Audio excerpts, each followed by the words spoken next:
Halo Sobat Badminton Lovers, kembali berjumpa dengan orang biasa. Dan kita masih di segmen Baper Badminton, alias bahas pertandingan badminton, teman-teman.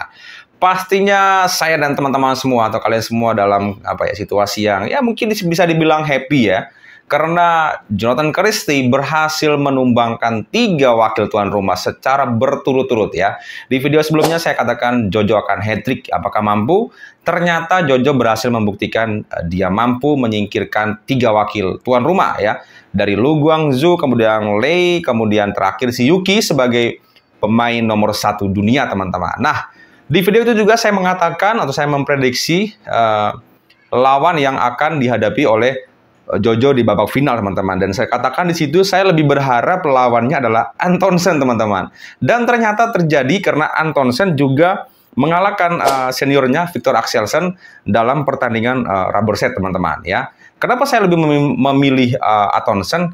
Karena agak kekhawatiran tersendiri dari saya pribadi, teman-teman, kalau Jojo ketemu dengan Axelsen. Jadi saya berulang kali sering mengatakan ada seperti itu semacam mental block, teman-teman. Jadi Jojo ketika akan bertemu Axelsen seperti ini perasaan saya saja mungkin ya, yaitu merasa terlebih dahulu sudah kalah atas Axelsen ya. Maka saya lebih memilih Antonsen ya. Meskipun Axelsen dalam belakangan performanya menurun ya, tapi itu status level dia sebagai pemain yang nomor 1 sekian lama ya, yang sulit dikalahkan, itu membuat Jojo mungkin agak khawatir ya. Itu adalah asumsi saya, teman-teman. Kalian boleh berbeda pendapat. Nah, ternyata yang saya prediksi di video sebelumnya terjadilah di sini. Jadi di final Jojo akan menghadapi Anders Antonsen, teman-teman. Kita lihat semifinalnya Jojo mengalahkan si Yuki 2 set langsung, sementara untuk lawannya Antonsen mengalahkan Viktor Axelsen dalam pertarungan rubber set. Nah, di video ini saya mau mengajak kita lihat head to head-nya, teman-teman ya. Seperti apa head to head antara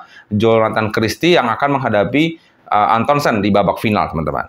Oke, teman-teman, kita lihat yang pertama yaitu dari segi ranking, teman-teman. Nah, Antonsen saat ini itu menempati peringkat 3 dunia, teman-teman.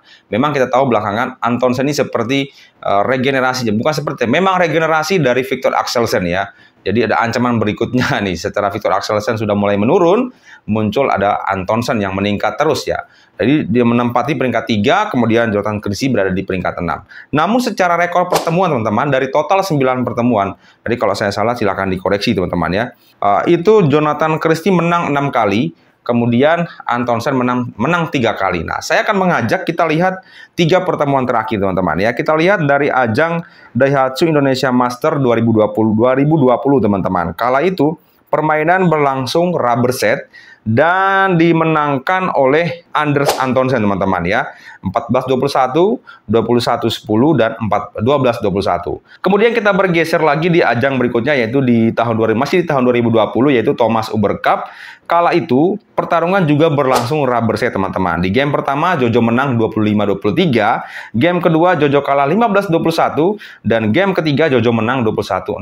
Nah, pertemuan terakhir mereka, saya sekali lagi kalau ini keliru, teman-teman silakan koreksi ya. Karena ini saya ambil dari satu situs resmi juga ini, tapi BWF versi yang berbeda ya. Oke, nah di sini di BWF World Tour Final 2023, kala itu masih di babak grup, Jonathan Christie menang 2 set langsung ya. Skor game pertama 21-16, 21-18, teman-teman. Nah, dengan 3 pertemuan terakhir, 2 untuk kemenangan Jojo, saya sih berharap Jojo lebih confidence, Jojo lebih percaya diri lah begitu ya dalam menghadapi atau menatap laga final melawan Anders Antonsen ya. Saya cukup yakin harusnya Jojo bisa menang. Karena dia bisa mengatasi tekanan luar biasa ketika menghadapi pemain-pemain luar rumah, pasti di bawah pressure yang luar biasa dari para pendukungnya.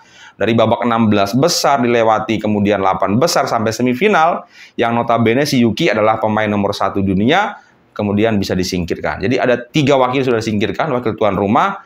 Kemudian Jojo akan melaju ke babak final menghadapi Anders Antonsen. Menariknya di sini yang perlu kita tunggu adalah apa respon dari pendukung tuan rumah.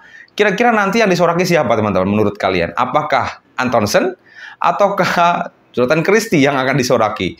Ya, kalau ini kita kembali ke penonton Indonesia, saya pikir yang akan disoraki adalah Jonathan, karena berhasil menyingkirkan andalan tuan rumah sampai 3 orang secara berturut-turut, teman-teman.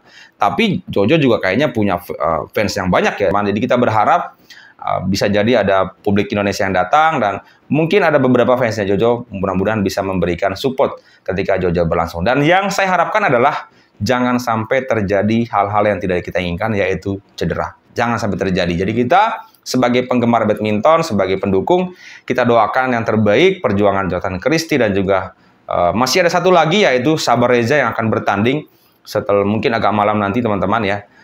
Menghadapi lagi-lagi wakil tuan rumah dan saya rasa akan sangat mendapatkan tekanan luar biasa karena penonton tuan rumah mungkin akan melampiaskan ya kekecewaan mereka terhadap si Yuki ya atau 3 wakil mereka di sektor tunggal yang disingkirkan oleh Jojo. Nah, itu akan dilampiaskan di sektor ganda ya di semifinal nanti.